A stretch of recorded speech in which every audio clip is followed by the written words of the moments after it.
Olá, eu sou o pastor Silvio Macri, pastor aposentado, membro da Primeira Igreja Batista de Itapiruna. E criei esse canal no YouTube para transmitir mensagens de consolo, de conforto, de instrução e também de esperança. Estive ausente por uns dias do canal, mas hoje estou retornando e hoje a nossa mensagem tem como título O Deus da Esperança.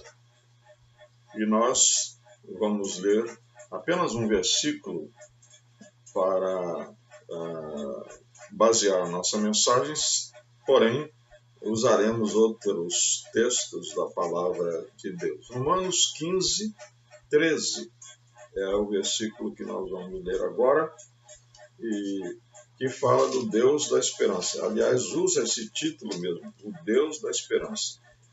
E o Deus da esperança encha vocês de toda alegria e paz na fé que vocês têm, para que sejam ricos de esperança no poder do Espírito Santo.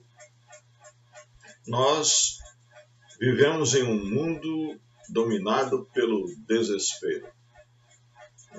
Para não ir muito longe, ficando apenas no nosso Brasil, as nossas estatísticas recentes dizem que temos mais de 18 milhões de pessoas passando fome, mais de 13 milhões de pessoas desempregadas.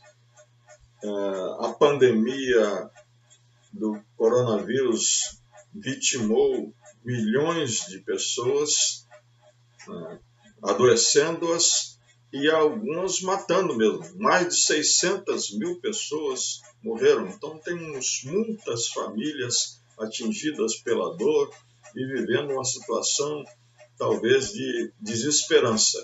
Então, em tempos de desespero,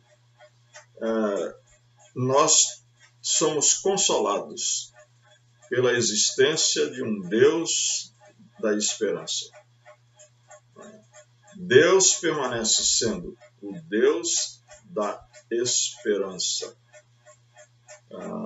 Essa esperança da qual Paulo fala, ele cita em outras partes da carta aos Romanos. Então, por exemplo, no capítulo 5, ele diz assim, que obtivemos pela fé esperança da glória de Deus. Então, Deus é o Deus da esperança, porque é o Deus da glória. E no capítulo 8, Paulo fala que esta glória é a libertação dos filhos de Deus. Vamos ler o texto para que possa ser melhor entendido o que Paulo quer dizer. Ele diz assim: na esperança de que a própria criação será libertada do cativeiro da corrupção, para a liberdade da glória dos filhos de Deus. Então, essa glória de Deus é a libertação, ou melhor dizendo, a situação que nós vamos viver na presença de Deus, de libertação da corrupção do mundo. Num mundo dominado pelo desespero, pela falibilidade, pela finitude, pelas doenças, pelo sofrimento, pela dor, nós, evidentemente, não vemos glória nenhuma. Então, a nossa esperança está na glória de Deus, que Deus preparou para nós. Mas, para o final da mensagem, nós vamos falar também sobre isso, né? Nesse versículo 15 aqui, aliás, versículo 13 do capítulo 15, Paulo diz assim: o Deus da esperança encha vocês de toda alegria e paz na fé que vocês têm.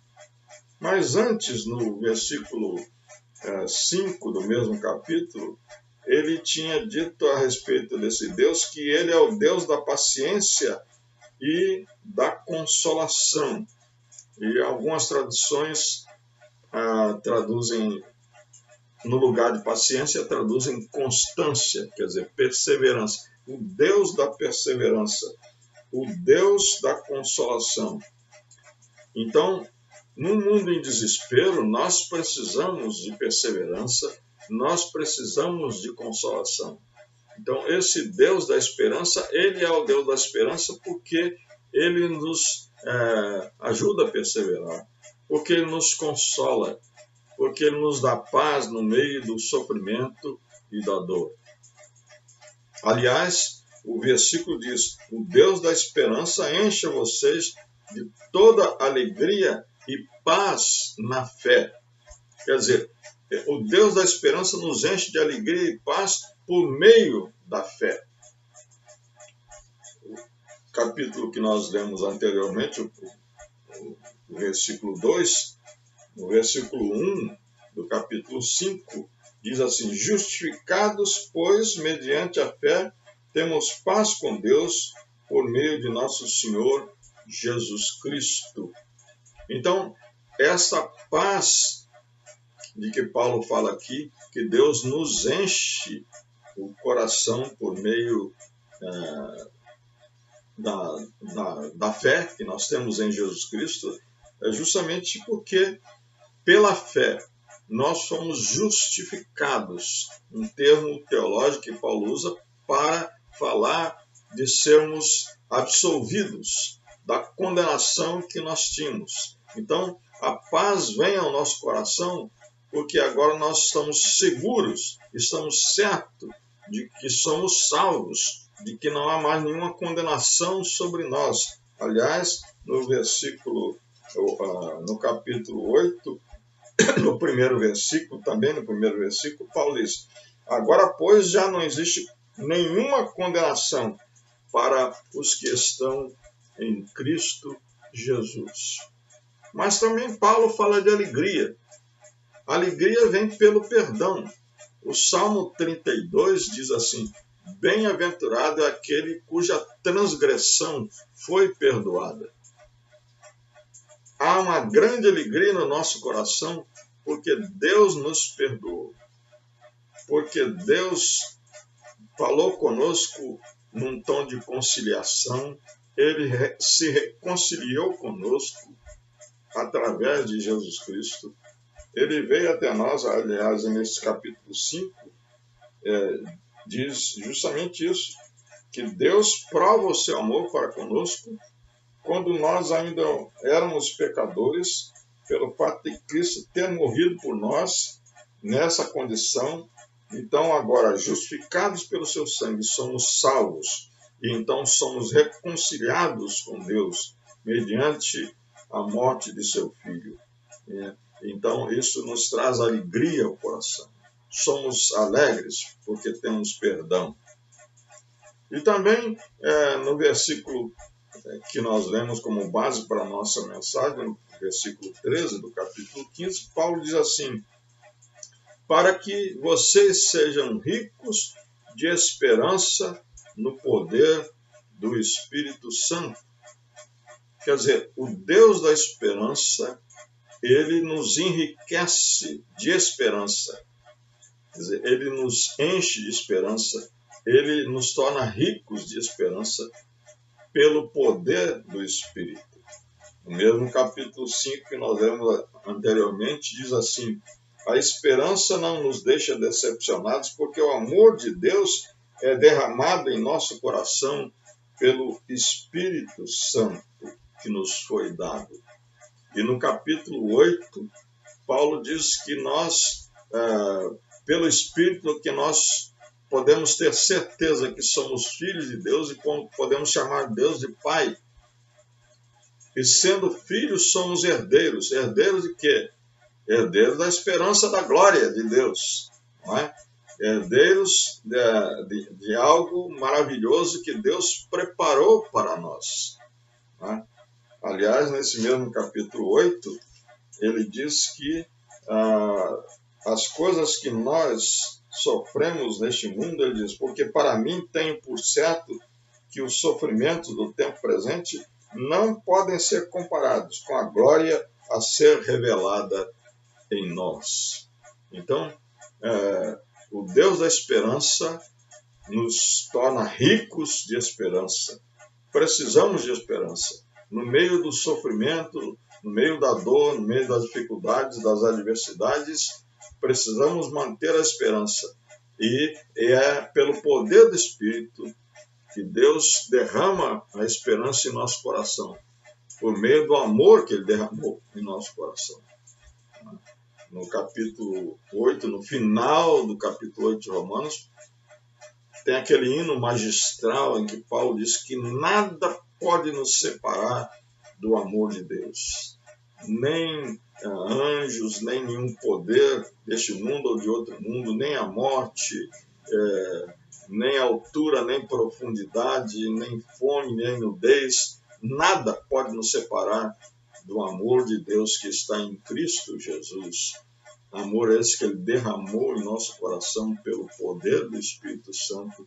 E é pelo poder do Espírito Santo, então, que nós somos cheios de esperança, que nós somos ricos em esperança e podemos nos repousar, podemos nos descansar, nos refugiar no Deus da esperança. Na primeira carta aos Coríntios, no capítulo 2, Paulo fala uma coisa muito interessante, que ele diz assim: nem olhos viram, nem ouvidos ouviram, nem jamais penetrou em coração humano o que Deus tem preparado para aqueles que o amam. O que Deus tem preparado. O profeta Jeremias, no capítulo 29, ele tem uma palavra semelhante a essa. Ele diz assim, porque eu sei, né, quais os planos que eu tenho para vocês. Eu sei o que eu estou preparando para vocês. Vamos ler aqui, Jeremias 29 diz assim, eu é que sei que pensamentos tenho a respeito de vocês, diz o Senhor. São pensamentos de paz e não de mal, a fim de dar-lhes um futuro e uma esperança. O Deus da esperança, Ele preparou para nós algo que nós nem imaginamos, e isso está disponível para nós pela fé em Jesus Cristo. Eu queria terminar dizendo para vocês que aqueles que creem em Jesus, nós os que cremos em Cristo Jesus, nós precisamos ser portadores dessa esperança para o mundo.